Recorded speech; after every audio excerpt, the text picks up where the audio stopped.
जय हिंद दोस्तों। हाल ही में union finance minister Nirmala Sitharaman ने 23 अगस्त को नेशनल मॉनेटाइजेशन पाइपलाइन लॉन्च किया। उसके अंतर्गत सरकार अपनी एसेट्स और जितने भी पब्लिक सेक्टर अंडरटेकिंग्स है उसको कुछ फिक्स अमाउंट ऑफ टाइम के लिए प्राइवेट प्लेयर्स को लीज पे दे रही है। इस इनिशिएटिव का अपोजिशन भी काफी विरोध कर रही है। लोगों के मन में भी ये काफी कंफ्यूजन है कि क्या ये एसेट मोनेटाइजेशन प्राइवेटाइजेशन की ओर बढ़ता हुआ इंडिया का पहला स्टेप है।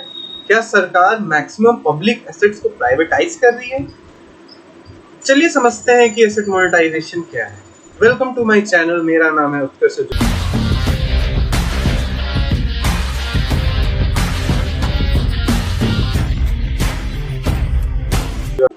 नेशनल मोनेटाइजेशन पाइपलाइन गवर्नमेंट की एक न्यूली लॉन्च इनिशिएटिव है जो कि फाइनेंशियल ईयर 2022 से 2025 तक चलेगी।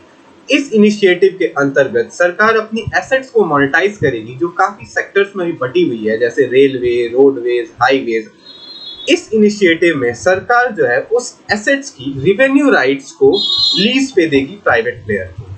खास तौर पे ये गाइडलाइन में लिखा हुआ है जो कि आपको नीति आयोग के ऑफिशियल वेबसाइट पे मिल जाएगी कि सरकार इसको लीज पे दे रही है उसकी रिवेन्यू राइट्स, ना कि उसकी ओनरशिप दे रही है। गौर कीजिएगा, उसकी ओनरशिप पे प्राइवेट प्लेयर का कोई अधिकार नहीं होगा। ओनरशिप अभी भी गवर्नमेंट के हाथ में ही रहेगी। इस इनिशिएटिव के कारण सरकार 6 लाख करोड़ का ह्यूज अमाउंट जो है अपने पास इकट्ठा कर पाएगी और उसको वेरियस अदर डेवलपमेंट्स में खर्च कर पाएगी, जैसे agriculture developments, mining development, industrial and infrastructure development. ये प्रोजेक्ट को नेशनल इंफ्रास्ट्रक्चर पाइपलाइन के साथ भी चलाया जाएगा जो कि प्रधानमंत्री श्री नरेंद्र मोदी ने हाल ही में लॉन्च किया। इसके अंतर्गत जितने भी इन्वेस्टमेंट जो कि एसेट मोनेटाइजेशन से गेन होगी वो सारे को नेशनल इंफ्रास्ट्रक्चर पाइपलाइन में लगाया जाएगा। नेशनल मोनेटाइजेशन पाइपलाइन के साथ नेशनल इंफ्रास्ट्रक्चर पाइपलाइन को चलाने का ये भी मतलब है कि जितने भी पैसे एसेट मोनेटाइजेशन से आएंगे सरकार उसको इंफ्रास्ट्रक्चर पाइपलाइन के तहत न्यू इंफ्रास्ट्रक्चर डेवलपमेंट में लगाना चाहती है। इसको एक छोटे से एग्जांपल के साथ हम ऐसे समझ सकते हैं कि मान लीजिए सरकार के पास कोई लैंड है और वो लैंड जो है सरकार यूज नहीं कर पा रही है क्योंकि उसके पास अभी उतने पैसे नहीं है उसे डेवलप करने के लिए। पर प्राइवेट प्लेयर जो है, कोई प्राइवेट कंपनी उस लैंड में इंटरेस्टेड है, तो सरकार अपनी वो लैंड जो है 4 साल के लिए और any fix amount of time के लिए उस प्राइवेट प्लेयर और प्राइवेट कंपनी को दे देती है कि तुम भाई उसे डेवलप करो और उससे 4 साल तक रिवेन्यू कमाओ। और कमाने के बाद में 4 साल के बाद उस कंपनी जो है वो लैंड जो है हैंड ओवर कर देगी गवर्नमेंट को। इससे 2 फायदे होते हैं। एक तो जो प्राइवेट कंपनी है उसकी इफिशिएंसी बढ़ती है, उसको एम्प्लॉयमेंट मिलती है और उसको रिवेन्यू कलेक्ट होता है, तो उससे उसका जीडीपी बढ़ा, उससे उसका इनकम बढ़ा और गवर्नमेंट के पास भी पैसे आ जाते हैं कि वो नई जमीन खरीदे और उसको फिर से कोई दूसरे प्राइवेट प्लेयर को मोनेटाइज करने के लिए सौंप दे। तो सरकार यहाँ एक वर्चुअल साइकिल डेवलप करना चाहती है इंफ्रास्ट्रक्चर डेवलपमेंट और इसी से वो देश की जीडीपी को बढ़ाना चाहती है। चलिए अब समझते हैं कि मैं जो एसेट मोनेटाइजेशन की बात कर रहा हूँ ये आखिर है क्या और कैसे ये प्राइवेटाइजेशन से बहुत बहुत अंतर खाता है।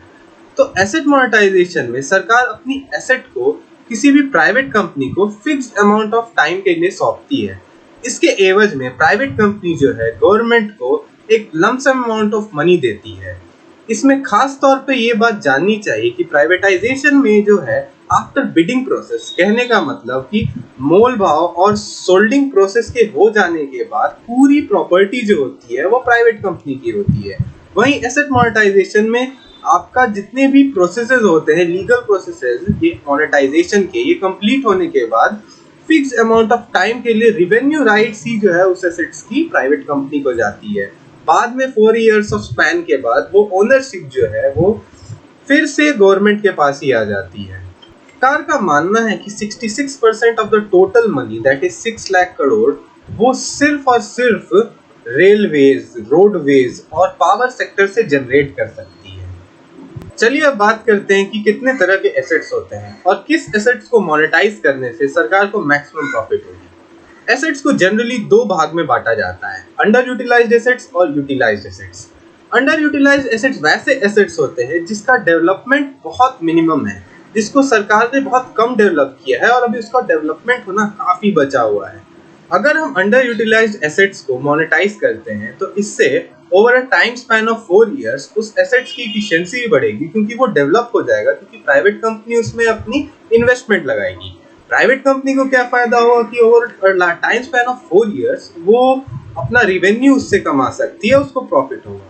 और in hand to hand government को फायदा होगा कि आफ्टर 4 years ऑफ स्पैन वो डेवलप्ड लैंड और वो डेवलप्ड एसेट जो है सीधे सरकार के हाथ में आ जाएगा, और इनफैक्ट फर्स्ट ईयर में सरकार को जो अमाउंट मिलेगा उससे वो नेक्स्ट इंफ्रास्ट्रक्चर डेवलपमेंट के लिए भी यूज कर सकती है। तो यहाँ हमें ट्रिपल प्रॉफिट की गेन हो रही है। अब बात करते हैं कि utilised assets. Well utilised assets वैसी एसेट्स होती हैं जो फुल्ली डेवलप्ड होती हैं, जिसमें और कुछ करने की जरूरत नहीं होती, वो फुल्ली ऑपरेशनल होती है, उसमें सरकार अपनी पूरी पूंजी लगा दी होती है, और उससे अच्छा खासा सरकार को पर साल के हिसाब से रिवेन्यू भी आता रहता है। अगर वैसी वेल यूटिलाइज्ड एसेट्स को सरकार अगर मोनेटाइज करेगी तो उसमें सरकार को काफी नुकसान है, क्योंकि उसका रिवेन्यू एक तो हर साल का प्राइवेट प्लेयर को चला जाएगा, और उस एसेट की इफिशिएंसी भी नहीं बढ़ पाएगी, क्योंकि वो फुल्ली इफिशिएंट हो चुकी है पहले से ही। इसलिए वेल यूटिलाइज्ड एसेट्स का मोनेटाइजेशन हमारे लिए घाटे का सौदा पड़ सकता है। नेशनल मोनेटाइजेशन पाइपलाइन जैसे बड़े इनिशिएटिव में सरकार ने 2 मेजर प्रोसेस के नाम लिए हैं जिससे वो अपने एसेट्स को मोनेटाइज करेगी। इसमें सबसे पहला नाम आता है पब्लिक प्राइवेट पार्टनरशिप का, और दूसरा आता है इन्वेस्टमेंट ट्रस्ट का, जिसको शॉर्ट में इनविट्स भी कहा जाता है। तो चलिए समझते हैं कि पब्लिक प्राइवेट पार्टनरशिप और इन्वेस्टमेंट ट्रस्ट है क्या। पब्लिक प्राइवेट पार्टनरशिप में सरकार उस एसेट की फुल राइट्स और उसकी जितने भी रिवेन्यू राइट्स है प्राइवेट कंपनी को for a fixed amount of time के लिए सौंप देती है, in an exchange of an lump sum amount of money. मतलब कुछ अमाउंट ऑफ मनी के आधार पे सरकार उस एसेट्स की रिवेन्यू राइट्स और उस एसेट्स की जितनी भी राइट्स है वो for a time span of 4 years और फिक्स्ड अमाउंट ऑफ टाइम के लिए प्राइवेट कंपनी को बेच देती है। इसमें मेजर 2 ड्रॉबैक्स काफी आते हैं कि कोई भी प्राइवेट कंपनी कभी भी वेल यूटिलाइज्ड एसेट्स को मोर प्रेफर करेगी as compare to under utilised assets, क्योंकि वेल यूटिलाइज्ड एसेट्स में उसको कुछ करने की जरूरत नहीं है, उसको सिर्फ ऑपरेटिंग कॉस्ट लगाने की जरूरत है, और पर ईयर का उसको रिवेन्यू काफी अच्छा मिल जाएगा। और अंडर यूटिलाइज्ड एसेट्स में उसको उस एसेट को डेवलप पहले करना पड़ेगा, बाद में उससे वो रिवेन्यू कमा सकता है। इसलिए यहाँ एक बहुत मेजर ड्रॉबैक आ जाता है कि कोई भी प्राइवेट कंपनी अपना नुकसान न करते हुए वेल यूटिलाइज्ड एसेट्स को मोर प्रेफर करेगी as compare to under utilised assets. इसका दूसरा मेजर ड्रॉबैक ये आ जाता है कि after a tenure of 4 year और a fixed amount of time सरकार जो है उससे वो प्रॉपर्टी वापस ले लेगी प्राइवेट कंपनी से। तो प्राइवेट कंपनी को at the last years of the time span, यानी अगर 4 साल में वो सरकार जो है एसेट जो है अपने पास वापस ले लेगी, तो at the end of 3 years और 4th ईयर में प्राइवेट कंपनी को कोई जरूरत नहीं है उस एसेट को रीडेवलप कराने की या उसको अच्छे से रखने की। तो ये मान के हम चल सकते हैं कि जब प्राइवेट कंपनी गवर्नमेंट को वो एसेट सौंपेगी तो उसकी कंडीशन कुछ खास अच्छी नहीं होगी, क्योंकि प्राइवेट कंपनी को कोई मुनाफा नहीं है उस एसेट को फिर से रीडेवलप और फर्निश करने का, क्योंकि ऐसे भी वो एसेट जो है 4 साल बाद जो है गवर्नमेंट के पास ही जाने वाला है। तो ये 2 मेजर बहुत बड़े ड्रॉबैक्स आ जाते हैं पब्लिक प्राइवेट पार्टनरशिप में। चलिए अब समझते हैं इन्वेस्टमेंट ट्रस्ट क्या होती है। Investment trust is just like a mutual fund setup in which the investors can subscribe to the units that give dividends. इसको एक सिंपल मतलब से हम ऐसे ही समझ सकते हैं कि मान लीजिए सरकार ने एक एयरपोर्ट बनाया जिसमें 2 टर्मिनल्स हैं, टर्मिनल 1 और टर्मिनल 2। टर्मिनल 1 फुल्ली डेवलप्ड है, वही टर्मिनल 2 में अभी भी डेवलपमेंट का काम चल रहा है। तो सरकार जो है टर्मिनल 2 के वैसे सेक्टर्स जिसमें अभी डेवलपमेंट बची हुई है वैसे सेक्टर्स को मोनेटाइज करने के लिए इन्वेस्टमेंट ट्रस्ट को देगी। इन्वेस्टमेंट ट्रस्ट जो है वैसे सेक्टर्स जो अंडर डेवलप्ड है उसकी बिडिंग प्रोसेस करेगी for a time span of 4 years, और जितने भी limited time period of time के लिए सरकार चाहती है उस एसेट को मोनेटाइज करना, उतने पीरियड के लिए इन्वेस्टमेंट ट्रस्ट जो है वो बिडिंग प्रोसेस प्राइवेट प्लेयर के साथ करेगी, और वैसे ही एसेट्स की मोनेटाइजेशन होगी। मतलब कि टोटल एसेट्स में से only 25 to 35% of the assets are being monetised. Maximum जो प्रॉपर्टी के जो पेपर्स है, जो रिवेन्यू राइट्स है, वो सरकार के पास ही रहती है। 25 to 30% of the assets is being monetised in investment trust. तो इससे क्या फायदा होता है? इससे एक बहुत बड़ा मेजर फायदा ये हो जाता है कि सरकार एसेट मोनेटाइज भी कर देती है, उसके पास कुछ पैसे भी आ जाते हैं, पर मेजर बात यह है कि उसकी रिवेन्यू राइट्स और उसकी एसेट की जो राइट्स है वो अभी भी सरकार के पास रहती है। सरकार के पास मैक्सिमम राइट्स अभी भी रहती है। तो इनबिट्स में बस एक यही फायदा है। चलिए अब जानते हैं कि इस नेशनल मोनेटाइजेशन पाइपलाइन इनिशिएटिव की क्या मेजर ड्रॉबैक्स हैं। सबसे पहली ड्रॉबैक तो इसकी ये है कि हमारे पास ढेर सारे पब्लिक सेक्टर अंडरटेकिंग्स हैं, उसमें से डिसाइड कर पाना कि कितनी परसेंटेज ऑफ एसेट्स और कितने सेक्टर्स को हमें मोनेटाइज करना है, ये काफी मुश्किल का काम है। It is a very complex process. दूसरा यहाँ ड्रॉबैक ये आ जाता है कि corruption between private player and public representative. हमारा तीसरा drawback, lack of interest of private player over under utilised assets. Private player जो है अंडर यूटिलाइज्ड एसेट्स को खरीदना पसंद नहीं करते, क्योंकि उन्हें पहले उसे डेवलप करना पड़ता है, फिर ही वो उससे रिवेन्यू कमा सकते हैं। हमारा चौथा और सबसे मेजर ड्रॉबैक ये आ जाता है कि एक एनुअल इनकम जो है एक नॉर्मल आदमी की वो कम हो जाती है प्राइवेट सेक्टर में as compare to government sector, और उसे काम भी काफी ज्यादा करना पड़ता है और जॉब्स भी काफी हद तक कम हो जाते हैं प्राइवेट सेक्टर में, क्योंकि जैसे जैसे प्राइवेटाइजेशन बढ़ती है वैसे वैसे इंडस्ट्रीज या फिर जो इंफ्रास्ट्रक्चर डेवलपमेंट है उसमें मशीन्स की योगदान जो है काफी बढ़ जाती है, जिस कारण लेबर फोर्स जो है कम करनी पड़ती है, और जैसे जैसे लेबर फोर्स कम होगी वैसे वैसे हमारा एम्प्लॉयमेंट भी कम होगा। तो ये चौथा रीजन जो है, ये मेजर ड्रॉबैक है नेशनल मोनेटाइजेशन पाइपलाइन इनिशिएटिव का। तो चलिए अब इतना कुछ अगर समझ ही लिया है तो एक कंक्लूजन पे पहुंचते हैं, जिससे हम समझ सकते हैं कि सरकार किस तरीके से नेशनल मोनेटाइजेशन पाइपलाइन इनिशिएटिव को अच्छे से प्रोसेस करे कि ये हमारे जीडीपी को बूस्ट करे।